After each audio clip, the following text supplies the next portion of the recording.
അദ്ദേഹം അങ്ങോട്ടേക്ക് എത്താറായിട്ടുണ്ടോ? ഇപ്പോൾ നേരത്തെ അവിടുന്ന് പുറപ്പെട്ട കണക്ക് വെച്ച് കുറച്ച് സമയത്തിനകം എത്തുമെന്ന് പ്രതീക്ഷിക്കുന്നു. എങ്ങനെയാണ് സംസ്കാരത്തിനുള്ള കാര്യങ്ങൾ, ഒരുക്കങ്ങൾ നടക്കുന്നത്? ആളുകളൊക്കെ, സമീപത്തെ ആളുകൾക്കൊക്കെ വല്ലാതെ വേദന ഉണ്ടാക്കിയ സംഭവമാണ്. ആളുകളൊക്കെ അങ്ങോട്ടേക്ക് ഒഴുകിയെത്തിക്കൊണ്ടിരിക്കുകയാണോ?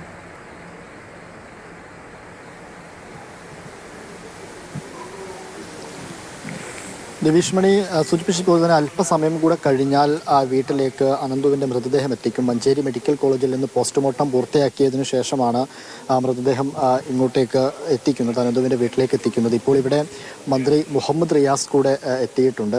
നേരത്തെ കെ രാധാകൃഷ്ണനും അതുപോലെ തന്നെ CPM സെക്രട്ടറി MV ഗോവിന്ദനടക്കമുള്ള നേതാക്കൾ എത്തിയിരുന്നു. ഇപ്പോൾ മന്ത്രി മുഹമ്മദ് റിയാസ് കൂടെ വീട്ടിലേക്ക് എത്തിയിരിക്കുകയാണ്. ബന്ധുക്കളെ കണ്ട് ആശ്വസിപ്പിച്ച് പോവുക എന്നത് തന്നെയാണ്.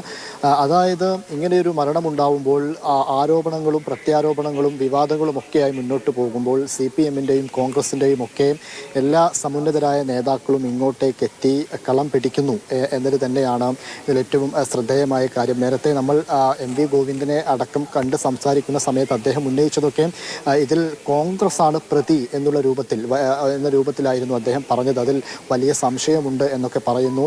ഇപ്പോൾ പ്രതിയെ പിടിച്ച് പ്രതി കുറ്റം സമ്മതിച്ച് വിനേഷിനെ പ്രതിയാക്കി FIR ഇടുമ്പോൾ പോലും ഇപ്പോൾ അന്വേഷണം ക്രൈംബ്രാഞ്ചിലേക്ക് വിടുന്ന ഒരു സ്ഥിതിവിശേഷത്തിലേക്കും ഇപ്പോൾ കാര്യങ്ങൾ എത്തിയിട്ടുണ്ട്. C. അലവി എന്ന ഉദ്യോഗസ്ഥനാണ് ഇപ്പോൾ അതിൻ്റെ അന്വേഷണ ചുമതലയും നൽകിയിരിക്കുന്നത്.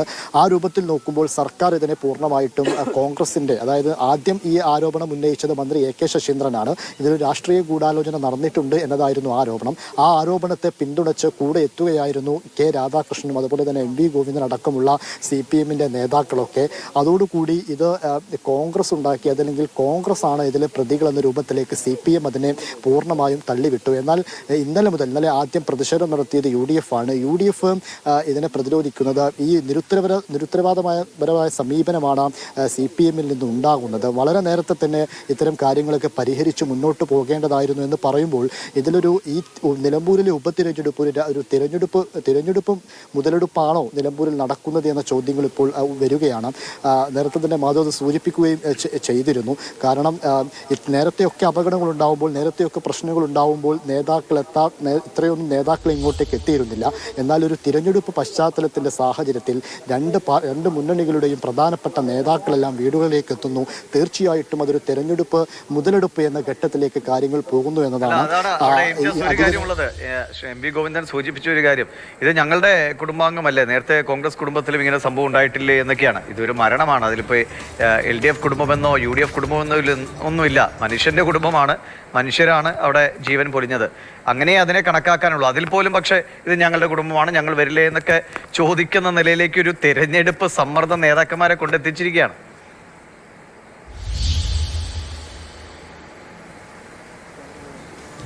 തീർച്ചയായിട്ടും ദേവീഷ്മണി, MV ഗോവിന്ദൻ മാഷോട് നമ്മൾ ഈ ചോദ്യം ചോദിക്കുമ്പോൾ, അതായത് നേരത്തെ ആദ്യം ഗോവിന്ദൻ മാഷ് പറയുന്നത് കോൺഗ്രസ് ആണ് ഈ പ്രതി, വിനേഷ് എന്ന് പറയുന്ന ആൾ കോൺഗ്രസ്സുകാരനാണ്, കോൺഗ്രസിന് ഇതിൽ പൂർണ്ണമായ ഉത്തരവാദിത്വമുണ്ട്, അവരാണ് ഇതിൻ്റെ പിന്നിൽ എന്ന് പറയുമ്പോൾ ഗോവിന്ദൻ മാഷോട് നമ്മൾ ചോദിക്കുന്നത്, നേരത്തെയും ഇത്തരം പ്രശ്നങ്ങളൊക്കെ ഇവിടെ ഉണ്ടായിരുന്നല്ലോ, CPM-ൻ്റെ നേതാക്കൾ ആരെങ്കിലും ഇങ്ങോട്ട് എത്തിയിരുന്നോ, മാഷ് ഇങ്ങോട്ടേക്ക് എത്തിയിരുന്നോ എന്ന് ചോദിക്കുമ്പോൾ മാഷ് അതിനോട് പിന്നീട് മാഷ് പ്രതികരിക്കുന്നത് ഏതാണ് ചാനൽ എന്ന് ചോദിക്കുമ്പോൾ മാതൃഭൂമിയാണ് ചാനൽ എന്ന് ഞാൻ പറയുന്നു.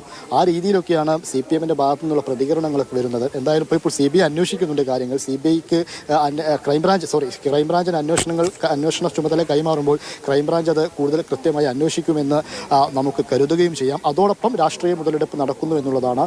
ഇപ്പോൾ എന്നോടൊപ്പം അരുൺ അമൃതനാഥ് കൂടെ ചേരുന്നുണ്ട്. അരുൺ, ഇതിപ്പോൾ ഒരു രാഷ്ട്രീയ മുതലെടുപ്പ് എന്ന രീതിയിലേക്ക് കാര്യങ്ങൾ പോകുന്നു. തീർച്ചയായിട്ടും UDF-ൽ നിന്നും CPM-ൽ നിന്നും ഒക്കെ ഉണ്ടാകുന്ന പ്രതികരണങ്ങൾ ആ രീതിയിലേക്കാണ് നിലമ്പൂരിനെ കൊണ്ടുപോകുന്നത്. എന്താണ് തോന്നുന്നത്?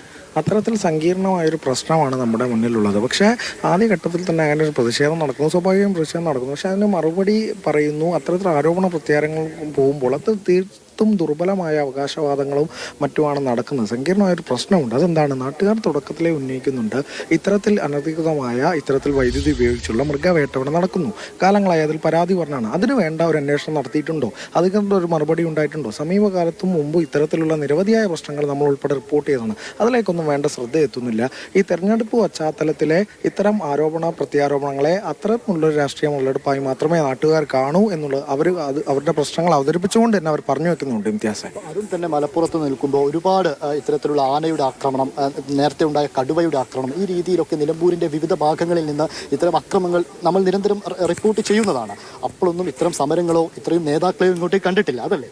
തീർച്ചയായും ഈ വഴിക്കടവായിക്കോട്ടെ, എടക്കര, കരുളായി, പോത്തുകൽ മേഖലയിൽ ഉൾപ്പെടെ സമാനമായ ഒട്ടനവധി സംഭവങ്ങൾ ഉണ്ടായി. ഇതേ വൈദ്യുതി കമ്പിയിൽ നിന്ന് പോത്തുകൽ 6 മാസം മുമ്പാണ്. അപ്പോഴൊന്നും വേണ്ട ശ്രദ്ധ ഇവിടേക്ക് എത്തിയില്ല എന്നുള്ളത് നാട്ടുകാർ ഉൾപ്പെടെ ചൂണ്ടിക്കാണിക്കുന്നു. അവർ തന്നെ കണക്ക് സഹിതം, തെളിവ് സഹിതം അവർ തന്നെ പറയുന്നുണ്ട്. അതിൽ കൂടുതൽ നമ്മളത് ഏറ്റുപറയുക മാത്രം ചെയ്താൽ മതി എന്ന തരത്തിലാണ് കാര്യങ്ങളുള്ളത്. അത്തരത്തിൽ ഇതൊരു തെരഞ്ഞെടുപ്പ് സ്റ്റണ്ടായി തന്നെ വിലയിരുത്തപ്പെടുന്നു എന്നുള്ളതിലേക്ക് കാര്യങ്ങൾ പോകുന്നു. ഇപ്പോഴെങ്കിലും ഒരു രാഷ്ട്രീയ പക്വത ഇത്തരത്തിൽ ആരോപണങ്ങൾ, പ്രത്യാരോപണങ്ങൾ നടത്തുന്നവർ കാണിക്കണം എന്നുള്ളതാണ് നാട്ടുകാർക്ക് പറയാനുള്ളത്. ഇംതിയാസെ.